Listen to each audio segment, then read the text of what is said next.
Hi, this is Dr. Micol Neely, and thanks for listening to our show. We are here to talk a little bit about mindset, movement, and muscle, and maybe a few other little fun things along the way.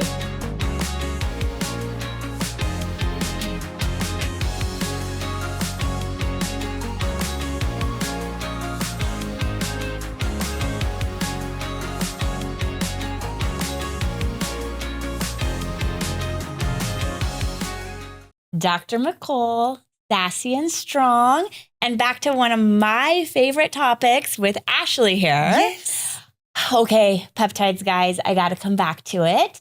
And we're going to really look at one of my favorites, the GHK-Cu. Yes. Ashley has an entire line from this peptide. Yes. I'm going to let you take the floor. Tell me about it because you already know that I love it. Holy cow. Oh my gosh. This line is absolutely amazing. So first off, we created this line because we saw a huge gap in the industry, right? We also saw that there is a gap between science and accessibility. And everyone's talking about peptides right now, but I feel like not everyone's talking about topical peptides. Yeah. And especially our peptide, GHK-Cu. See, I already take ownership of it. I'm like, she's mine. But GHK-Cu is the most amazing and talked about peptide, one, because of its acceleration in healing and ability to heal, right? It stimulates collagen and elastin and is absolutely amazing for literally every single skin type out there. Yeah. But we created this serum because we saw that there was a lot of marketing jargon out there, marketing BS.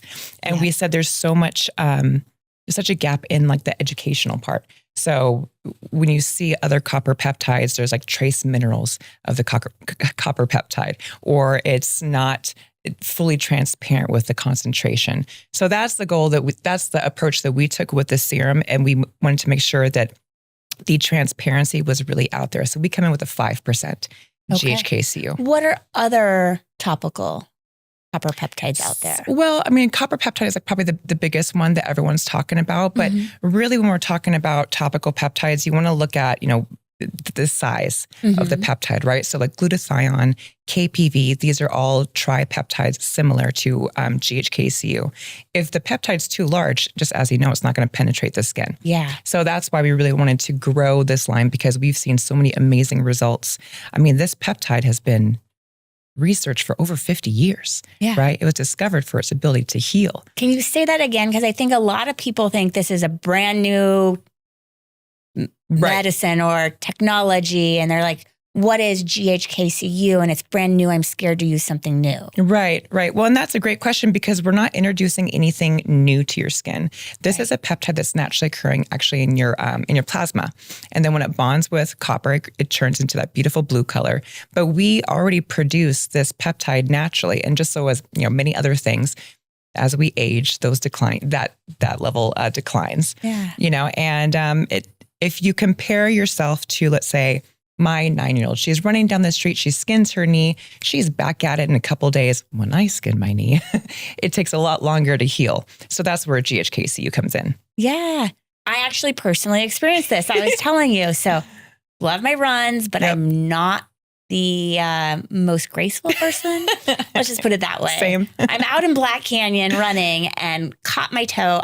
I can't tell you how many times, but this time went down. I mean, I was road rash all up this leg.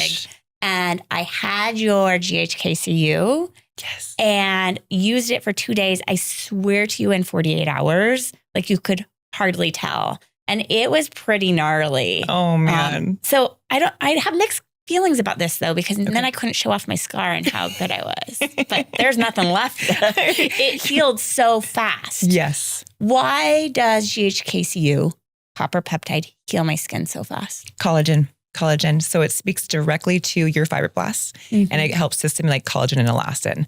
So when this was discovered, like back in the 70s, Dr. Pickard, which he was such a funny guy, he actually discovered this for the ability to heal him way before this became part of the skincare conversation, right? But then as the studies went on and as the years went on, we're like, we're missing out on something. And especially when it comes to like the biohacking beauty, I feel like GHK-Cu is kind of like a cult classic, right? Yeah. More people are starting to become educated. More people are starting to like learn about this peptide and where where this can kind of fit into like either like your post-procedure care or even just like your everyday skincare use, because the results are phenomenal. And I say still show off the scar. I'm very ungraceful as well. But why not just injectable? Because it works where you apply it. So it's kind of like two different conversations, right? So I like to do the injectable GHK-Cu as well, because it's going to be head to toe, right? I'm going to see an increase in my hair growth. It's going to be thicker. It's going to be fuller. My skin's absolutely amazing. And it just overall wellness, right? When you apply it topically, it's going to work where you apply it. Okay. So that's why you're going to see this a lot in like med spas or even just, like I said, like everyday use, right? Because it is a tripeptide. The size is very small, like I mentioned earlier. So it's actually able to penetrate and heal your skin at a cellular level and still help with the topical portion, like barrier repair. Yeah. Yeah. Inflammation is a big one. This one really helps to target and just kind of help your skin heal through the inflammation. Because especially when it comes to like anti-aging and healing, we're not trying to stop the train. We're just trying to enjoy the ride a little bit more. Yeah. But with GHK-Cu, we almost see anti-aging as like the healing portion of it. We're reminding your skin to operate correctly. Yeah. We're telling your skin what to do, right? And I love that analogy, because that's kind of what we want to do with the whole body. Right. Is we're not going to stop aging. Right. We're not. But what we can do is help it work properly for as long as possible. Enjoy the ride. Optimizing life. Enjoy the ride. Yes. Right. I love that. But at the same time, it's also becoming a big topic, especially in the longevity field, where we're actually talking about reverse aging, and the studies are wild. Yeah. And a lot of it is all based on peptides. Yeah. Now, what are some of the side effects, like injecting versus topical?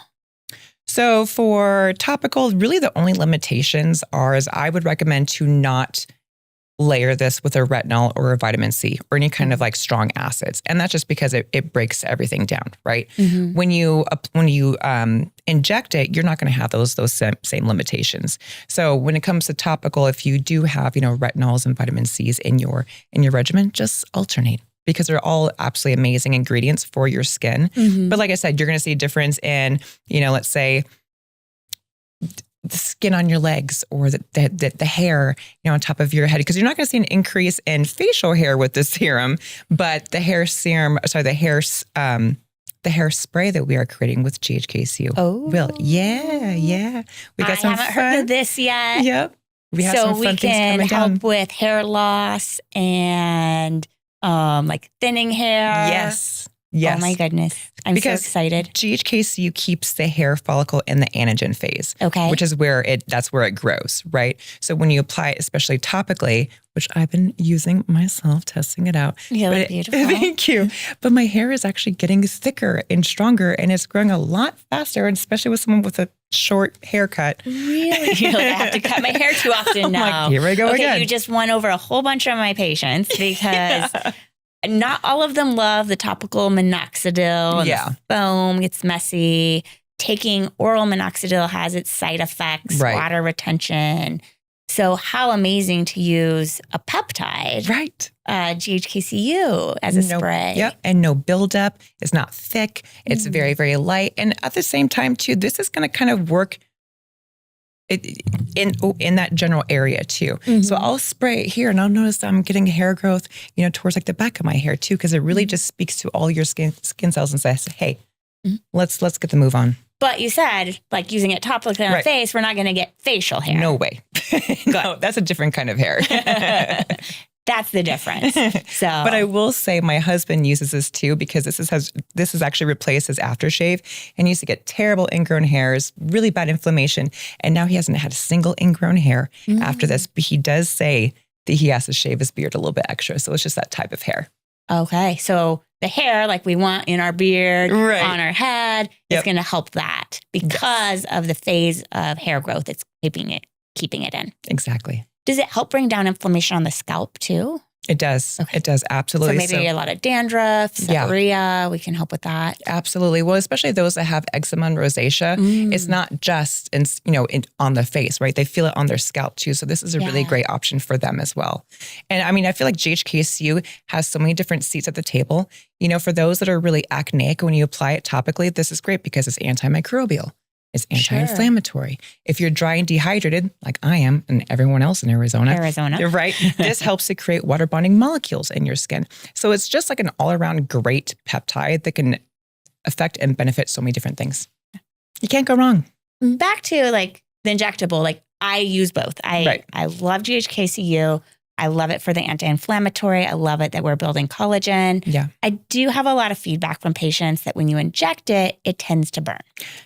Yeah. So that's been a hard one to overcome. Yeah. A few things that I tell my clients is let it come to room temperature.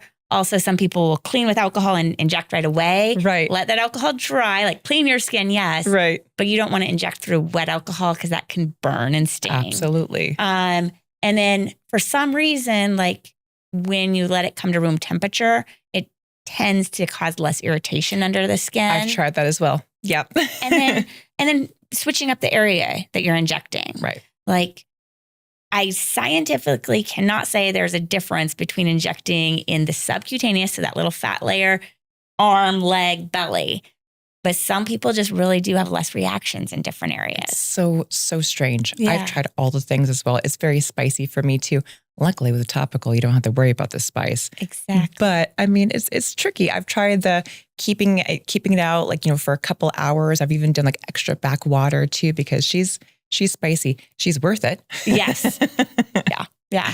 But no spice when using topical. And that's why this has been great too. So obviously we have a serum, but we also have a lotion. Okay. And so it's great for those that are starting their GLP journey that really doesn't want to, entertain, an injectable GHK-Cu, or maybe they have needle fatigue because that's a real thing. Yeah. I'm on quite a few stacks myself and I'm like, oh my gosh, one more. So the lotion is a great approach. It's a great option for them. Do we have to take breaks from it? So some of the peptides I will cycle, go in rotation. What about this topical? Can I use it every day forever? I feel like you can. I mean, obviously, based on our studies and based off the data, with everyday use, we've seen an improvement in skin longevity, a reduction of scars, texture, tone. Yeah. So it's not the same. It's not the same cycle as like your injectable glow or your GHK-Cu where you do like 5 days on, 2 days off, that sort of thing. This I use every day. And maybe I'll take a couple breaks here and there, especially if I'm using like a retinol or a vitamin C, and I'll just kind of alternate. Mm-hmm. But no, it's absolutely amazing for everyday use. So tell me the serum, like what else is in the serum that's good for my face? Oh my gosh, so many amazing things. So one of the amazing things that GHK-Cu can help with wrinkles, correct? Mm-hmm. It also helps with the depth of wrinkles, especially when you pair that with hexapeptide 8, which is what we include in our serum as well. What is hexapeptide 8? Hexapeptide 8 is the next talked about fancy. Peptide. It is fancy. It's kind of like the Botox of peptides, but don't actually quote me there, because it helps with the overall texture, right? And it helps with those micromuscles. Mm-hmm. What's amazing is that when you pair it with, let's say, Botox, the more you use it, the longer your Botox will actually last. Oh. So it's really popular with injectors too. So you can use it and then get injected with your neuromodulator less often. Exactly. So there's those two main ingredients. And then of course we have hyaluronic acid, which needs no introduction, right? It's 1,000 times its weight in water. And then it also has snail mucin, which helps to create a healing environment for your skin. But what I like about snail mucin, it's really big in like the K-beauty world, but snail mucin just kind of creates almost like a gel type like texture. Mm-hmm. And what's great is that this is going to help with the actual feeling and actually how it moves over the skin too. So it's very lightweight. There's no stickiness. There's no extra texture involved. Mm-hmm. It's just overall healing your skin at a cellular level. And then I want to avoid it with acids, so like vitamin C and retinol. But could I use like moisturizer over it, or do I need to? Please do, especially in Arizona, because even though this does help your skin create or really to hold water, you still really want to have that barrier comfort, right? Mm-hmm. Especially being in like the desert. So I think just a lightweight moisturizer, day and night, you're great to go. Okay. So it's got your GHK-Cu, yes, ma'am, hexapeptide, hyaluronic acid, and snail mucin. You got it. I love it. Are there other things that people might be allergic to? I haven't, not in the studies that we've seen, because we really created this to be your overall healing product, right? We don't say, oh, this is anti-aging and this is going to do A, B, and C. We're really speaking from the facts. This is going to heal your skin, right? So we want to target those that have irritation, like the eczema and the rosacea and the scarring. I was on Accutane for years. I used to have terrible acne when I was younger. And I have You would never know. Your face is flawless. Thank you. Well, that's actually what created my whole journey in aesthetics. Because after my skin was able to heal afterwards, I said, I need to go down this rabbit hole. Yeah. Right. So, but I would just always focus on like the day spa aesthetics or the natural aesthetics. Right. And then I went down this rabbit hole of peptides and I said, well, you can't get any more natural than something that's naturally made in your body. Right. Exactly. And so hence the gap, hence the bridge of the gap. I love that. And I just want to repeat that because people like get so much misinformation about peptides out there that, oh, they're dangerous. They're not FDA approved. Right. I say, thank God. But is the supplements that you're taking, are those FDA approved? Exactly. Right. So I feel like there's so much marketing jargon that just, it tends to shift your attention from the actual topic. Like we're talking about GHK-Cu. We're not talking about how, well, this could cause, irritation of the skin. I just listened to another podcast about how high concentration of GHK-Cu can cause lots of irritation in the skin. And I was laughing because I said, where are the studies? Show me the data. There are countless articles on things like PubMed, talk to any educated doctor, they'll tell you all the facts. So that's where like, you have to do your research when you look at certain skincare lines. Yeah. Like, are they lying to you? Like what are they trying to say? What else is in them if they've had a reaction too? Right. Curious, is there absorption? So like I love systemically GHK-Cu. Sure. Is there an absorption if you're using it topically? Because I have had a few people come in and be like, oh, I can't take copper. It's already high in my body. What if we're just using it topically?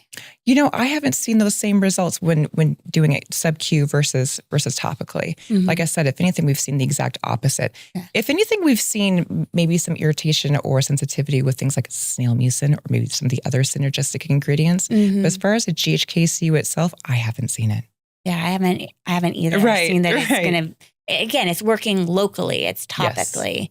Just like putting on your moisturizer is working right in your skin. It's not like you're not going to hydrate your body by putting moisturizer on your skin. Right, exactly. Oh, that was one of my favorite topics when I was doing like retail with skincare. I said, oh, I think your skin's really dehydrated. And they say, oh, but I drink so much water. I'm like, that's great, babe. I'm not talking about that. Your skin needs water too. Your skin needs hydration. This is the biggest organ, right? So you have to take care of it. You have to, well, and that's another thing too. I feel like when the topic of regenerative aesthetics, like when that conversation comes up, you can't really have regenerative aesthetics without talking about GHK-Cu. Yeah. Right? Because regenerative means to help your body rebuild, repair, and restore. GHK-Cu, rebuild, repair, restore. Right? So I think the conversation's going a little bit deeper and we're starting to see better results. I love that. Thank you. What are some of the biggest stories you've heard about using topical GHK-Cu? So I'm really excited because we're doing some really great case studies with like plastic surgeons and dermatologists, and the results are amazing. We have this one client who just had an open heart surgery and he had a terrible scar down his chest, and he started using this immediately, and it really helped his healing process. And not only has his healing and like the discoloration gone down, but there weren't any keloids, right? It helped with the itchiness and just the overall uncomfortability of healing. So we've seen some amazing results with a lot of our case studies. So post-surgery to reduce the scar so you don't get a keloid. Absolutely. Post-procedure, that's really, really where it shines. Wow. Yeah, that's why you see us a lot in med spas too. Yeah. So like after like a laser facial, can I use that right away? Yeah, absolutely. Well, and I think a lot of things too is we're trying to help the skin repair without that controlled injury. Because a lot of these modalities are getting way more aggressive and way more deep into the skin. Yeah. So we want to help your skin heal without the intense modalities. Yeah. I've seen people like the CO2 laser and they look like they're oh my gosh. burned. I'll tell you, I had a friend who, we have a little laser and we treated, long story short, she's like, let's just get in there. And I was like, let's just get in there. It's excited. We used this on her because we went deep. And I was like, how long is this going to heal? Which it would, but you don't want to look like you've had a laser treatment for long. That's the biggest thing that people tell me is why they don't do like microneedling or laser is, well, I don't have time. It's a downtime to look red, or I don't have time to heal because I've got to be in this meeting or that meeting. Right. Well, let's do it, but then let's use the copper peptide on right after so you heal up faster. Exactly. And I can hands down tell you the repair is so much faster. Yes. I've loved it. Personally used it. Clients have used it. Friends have used it. I love hearing that. So I do like it. Okay. So yeah, what are our final thoughts on GHK-Cu that we haven't touched on that you want people to know? You know what? I think my final thought isn't necessarily about GHK-Cu specifically. It's about educating yourself and doing the research. You know, look at the ingredients, do some research on the company that, you know, whomever you're supporting, right? You want to make sure that it's top quality. You want to make sure that the concentrations are there, right? So really just do your digging and make sure that you're using the right products and the right concentrations.